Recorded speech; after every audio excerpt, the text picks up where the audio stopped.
Hello guys, welcome to Zaz Eats. இன்னைக்கு நம்ம சேனலில் பார்க்க போகிற ஸ்நாக் சிக்கன் கார்ன் சமோசா. அதுக்கு நம்ம முதல்ல 250 கிராம் சிக்கனை நல்லா பாயில் பண்ணிக்கலாம்.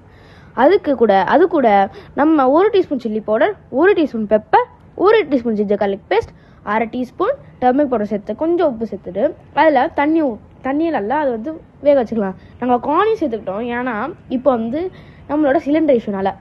ஸோ இப்போ உள்ளே இருக்க ஃபில்லிங்கில் பார்த்தீங்கன்னா 4 onion, coriander leaf, 5 garlic, 1 ginger cube, அப்புறம் கொஞ்சம் கறி லீவ்ஸ்.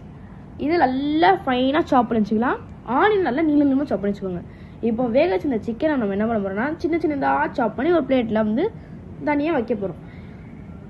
அதுக்கப்புறம் நம்ம வேக வச்சு இந்த கார்ன் நம்ம என்ன பண்ண போகிறோம்னா ஒரு பவுல் எடுத்து வச்சுக்கலாம். இப்போ நம்ம வெஜிடபிள்ஸ் எல்லாம் ஃபைனாக சாப் பண்ணி இந்த வெஜிடபிள்ஸை வந்து ஒரு சைடில் வச்சுட்டு ஒரு தவாவை எடுத்து நம்ம என்ன பண்ண போகிறோம்னா நம்ம வந்து ஆயில் சேர்த்துட்டு கொஞ்சம் ஜிஞ்சர், கார்லிக், கறி லீவ்ஸ்லாம் சேர்த்து நம்ம நல்லா வதக்கிட்டோம். வதங்கினதுக்கப்புறம் நம்ம வந்து ஆனியனை சேர்த்துக்கலாம். ஆனியன் சேர்த்ததுக்கப்புறம் நம்ம நல்லா ப்ரௌன் ஆகிற வரைக்கும் நம்ம வதக்கிட்டு நம்ம ஜிஞ்சர் கார்லிக் பேஸ்ட்டையும் சேர்த்துக்கலாம். இப்போ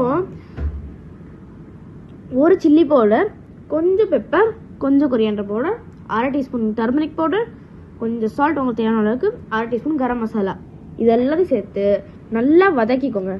வதக்கினதுக்கப்புறம் நம்ம வந்து இப்போ சிக்கன் ஆட் பண்ண போகிறோம். சிக்கனை நம்ம வந்து ஆட் பண்ணி அதெல்லாம் அந்த பேஸ்ட்டோடு மிக்ஸ் ஆகணும். அந்த பேஸ்ட்டோடு நல்லா மிக்ஸ் ஆனதுக்கப்புறம் நம்ம வந்து கார்ன் ஆட் பண்ணிக்கலாம். இப்போ அந்த கார்ன் ஆட் பண்ணதுக்கப்புறம் நம்ம வந்து கொஞ்சம் சில்லி பவுடர் ஆட் பண்ணிக்கலாம், ஏன்னா எனக்கு வந்து அந்த ஸ்பைசி ரொம்ப தெரியலை. நீங்கள் வேணால் சில்லி ஆட் பண்ணிக்கலாம், இல்லைன்னா வேணாம். இப்போ வந்து நம்ம கடைசியாக வந்து நம்மக்கிட்ட இந்த கொரியாண்டர் அப்படியே மேலே அப்படியே கார்னிஷ் பண்ணிவிட்டு அப்படியே மலை சாரல் மாதிரி தூவிக்கலாம். இப்போது அதை தனியாக எடுத்து ஒரு சைடில் வச்சுக்கலாம். இப்போ நம்ம என்ன பண்ண போகிறோம்னா ஒரு பவுல் எடுத்து நம்ம வந்து மைதா மாவையும் கொஞ்சம் தண்ணியும் சேர்த்து அதை நல்லா மிக்ஸ் பண்ணி அதை ஒரு பேஸ்ட் மாதிரி வச்சுக்கலாம். இப்போ நம்மளோட சமோசா ஷீட் என்ன பண்ண போகிறோம்னா ஒரு கோன் ஷேப்பில் கொண்டு வந்துட்டு நம்மளோட ஃபில்லிங் ரொம்ப அதிகமாகவும் இருக்கக்கூடாது, அப்படியே ஆவரேஜாக இருக்கணும், அதை பர்ஃபெக்டாக இருக்கணும். இப்போ அந்த கோனுக்கு வந்து அது வந்து அந்த கோனோட ஓப்பனிங் அப்படியே க்ளோஸ் பண்ணிக்கலாம். இப்போது நம்ம அந்த கோனோட ஓப்பனிங்கை க்ளோஸ் பண்ணதுக்கப்புறம் நம்மளோட எக்ஸஸ் ஆன ஷீட்டில் வந்து நம்ம வந்து அந்த மைதா மாவு பேஸ்ட்டு நம்ம தேய்ச்சிக்கலாம். இது தேய்ச்சதுக்கப்புறம் அதை வந்து மூடிட்டு மூடி அதை ஒட்ட வச்சுட்டு அது கொஞ்ச நேரம் ஒரு பிளேட்டில் வச்சு அப்படியே இதே மாதிரி நான் உங்களோட ஃபில்லிங் வந்து முடிகிற வரைக்கும் நம்ம வந்து இதே மாதிரி சமோசா செஞ்சுக்கிட்டே இருக்கணும். அப்புறம் நாங்கள் ஏர் ஃப்ரைலாம் ட்ரை பண்ணோம், அது நல்லா இருந்துச்சு. அப்புறம் வந்து நீங்கள் ஆயிலில் கூட பண்ணலாம். அதுக்கு வந்து நம்ம என்ன பண்ணணும்னா எக் வாஷ் பண்ணிக்கணும். அந்த சமோசாவை நல்லா ப்ரௌன் ஆகிற வரைக்கும், நல்லா ப்ரௌன் ஆகிறதுக்காக.